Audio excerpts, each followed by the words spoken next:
Hey, what's up? Silas here. In this video, I'm going to be talking about sports a bit. I'm going to be talking about just sports in general. This is something that I recorded some time back that I'm posting now. It's also the day for the World Cup final, so a lot of you might be out there interested. France is playing Croatia, and I did an earlier video talking about how I was hoping either France, Japan, or Russia wins, and France is in there. I'm thinking it's going to be about 3-1 to France, but let's see what happens with that. But a few other things have been happening in the sports world where I just have different thoughts and I learned from it, having played it myself and having some kind of point of view on it that I think could help or could we could learn from. We could learn from the way athletes play, how visual they are, just the process of getting ready to play a sport, just seeing the people when you're talking about professional sports, seeing the top hundred or so of people, couple of hundred of people out of the billions of people in the world being able to do what they do, and that's what you're seeing here at the World Cup. You see a team like France with mixed people from many different places, many different locations, backgrounds, ethnicities, and things like that coming together in the French team. A few World Cups ago, that team kind of fell apart, and now they're back in the World Cup finals. It's a pretty exciting thing for them. It's a country of about 60 million people, 66 million people. Then they're playing Croatia, and Croatia is a country of about 4 million people. That's like the size of an average city now in the world. Like, okay, a big size city. Like I know I'm here in Nairobi, Kenya. And Nairobi, Kenya total is about 4 million people. The whole like urban suburban area together when you count for the whole population. So out of that, you have 4 million people in Croatia, and now they have a team playing in the World Cup tournament. So it's a pretty amazing thing here. And I've done a couple of videos on the World Cup. You can check those out. It's going to be links below. I'll leave a link below to that one. But and something that's happened more, not locally, or in the United States of America with LeBron James, who is this amazing athlete. He's the best basketball player playing right now. I think that's I mean, some people say Kevin Durant's up there, but I think LeBron James, playing 16 years, getting into his 16th year, still the best player ever. And now he's moved to the Los Angeles Lakers. And then some time back, a few weeks ago, DeMarcus Cousins, who is arguably the best center, which is a position in basketball, moved to the Golden State Warriors, who is arguably the best team playing right now. I mean, not arguably. They have like 4 All-Stars. Now they have 5 All-Stars. And people were freaking out. And this is something that I wrote. I'm going to get into this whole idea about sports after this, but this is something I wrote when it came out and people were freaking out. And yeah, anyway, this is it. So the Lakers, maybe the most visually and successful franchise, gets LeBron, maybe the most visual and successful player. And this helps both parties financially and athletically. Celebrations and salutations for all. The Warriors have an injured DeMarcus Cousins offer to join and they accept. He's taking a financial cut for a chance to win a championship, and Golden State continues to narrow the gap between other championship leading teams. Then people freak out. They're like, oh no, no parity, so weak. Why are you just chasing championships and things that you want? So to that I said, boo-hoo, folks. Kick rocks. Who of you is literally turning down chances to be successful and improve your quality of life? Many of these sports analysts are really about to step down from their networks and go announce for a small market station because Fox Sports 1, ESPN, TNT, etc. have too much of a concentration of talent and money. We all know examples of wealthy people or talented groups that severely underperform or fail entirely.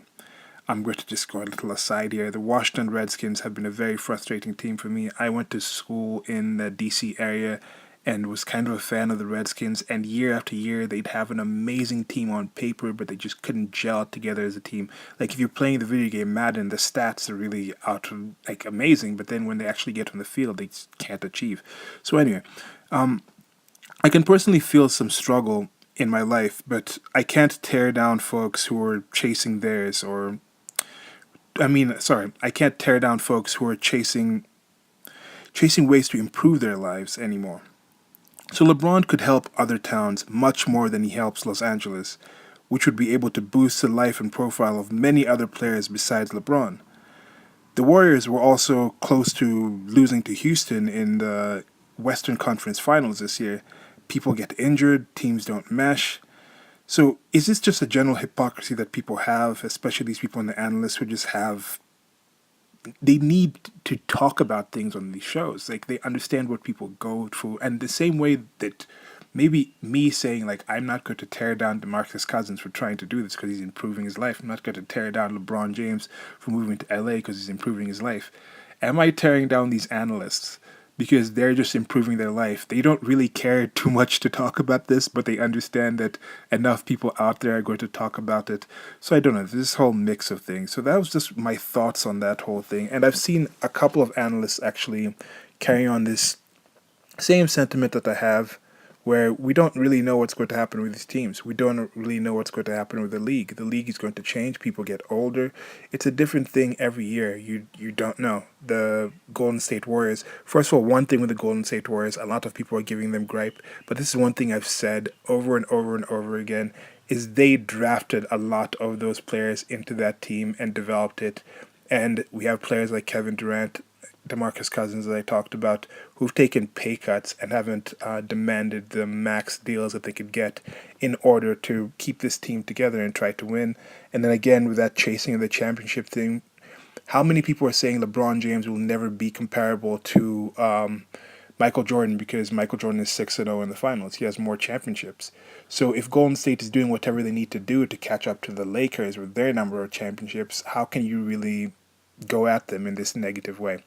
But anyway, so that's it for the whole LeBron James thing. Let me know what you guys think about that whole move of LeBron James. What's happening in basketball? Do you think there's parity? Do you think there's enough competition or whatever? It's got a separate video in the WNBA because they were talking about some noise.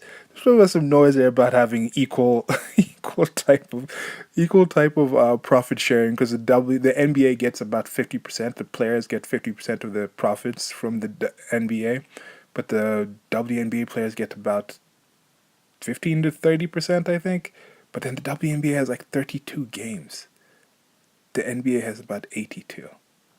Anyway, so there was this a random thing with that. So now we're getting into that part that I was talking about, how leagues can be changed and how I think there can be more relatability between athletes and the fans and just different changes that could happen in sports coming up.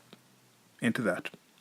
Just a quick video about some sports. I think I'm going to start doing these smaller things where I just kind of put out ideas that I might use later or expand later. Totally unresearched dalliance. They could be in that section. Anyway, I was talking to somebody. I was playing a Words with Friends game because occasionally there's a chat feature on that. Some people may not know. Words with Friends is this online Scrabble type thing where you make up words and get points on them. But anyway, somebody engaged with me and we started talking. I asked him about the recent National Collegiate Athletic Association game, the Final Four. Villanova beat Michigan. And he was talking about, hey, did you watch the game? And he was like, yeah, like I don't normally watch sports, but I like it when the sports games mean much, like when they mean something. So I like watching the tournaments, I like watching the finals and things like that. And I agreed with that sentiment. I looked at some sports like the NBA, National Basketball Association, Major League Baseball in the United States of America, some leagues like the Football League in La Liga in Spain, where you have like 3 or 4 teams, Real Madrid, Atletico Madrid, Barcelona, and like Villarreal occasionally comes up in there, where they're playing for the chance to actually win, and then most of the players in that league are just trying to get to these top teams so they can actually have a chance of winning. There's not really that much parity. A lot of games here and there. Besides the actual derby matches where you're playing your rival, it seems like how are people watching these matches that long, that strongly? I guess they also like athletes themselves, players themselves, or former players. Oh, my player that I liked has gone to this team. But anyway, so you have that kind of situation. And I was thinking with some of these sports, why don't you reduce the games? Like with something like the National Football League, whether you watch it or not, it has 16 games.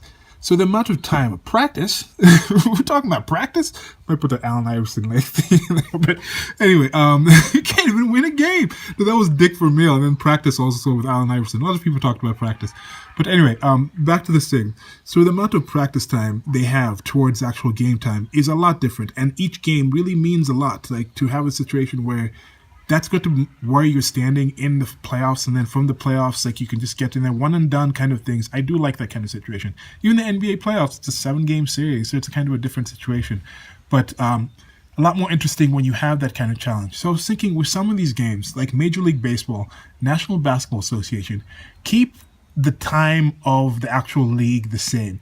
What if you had a situation like with NBA where you had this kind of situation, but just get a situation where maybe get it down to 60 games a season, and then you have a situation where it's set up where sometimes where you have like 1 or 2 games a week in a travel situation, you have maybe an open day where the players can go and have like an open practice. But I guess now this is a kind of thing where people will say the other team might be reading the plays or figuring out what this team's going to prepare for the other game. But just kind of have like an open day thing, an open shoot around thing, or open day at the baseball pitch or the baseball stadium, where it's like discounted tickets, and then athletes, young fans, just fans in general can come in and talk to the players and interact with the people.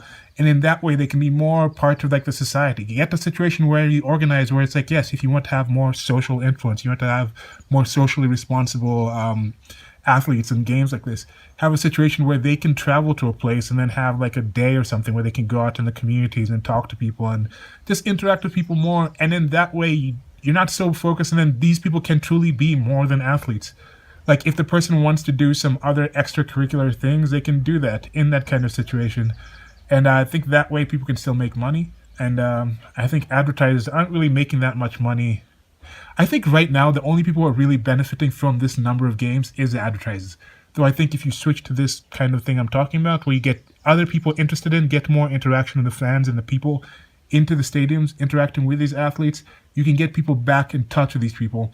Because some of these athletes, even though they say, oh, we're speaking for the people, we're responsible for the people, I think they've got into some situations where they're just so so alien from the actual individual. Here in Kenya, in Arabic Kenya, you still have a lot of situations where, like, for example, professional rugby players. Kenya has a decent rugby team, even internationally. But professional rugby players aren't just rugby players alone. They're trying to get to a situation where they can just afford to pay them only that. But you still have a situation where it's kind of like in the history of some of these sports in the United States of America, where the athletes had to have other jobs. So used to be like, yeah, this is an accountant. He's an accountant, or he's just like a bank manager. And then on the weekend, he plays for like the local rugby team. So you have this kind of situation where he still had more of a connection with the communities and the people. And I think there could be something positive about this. Let me know what you guys think about that. All right, goodbye.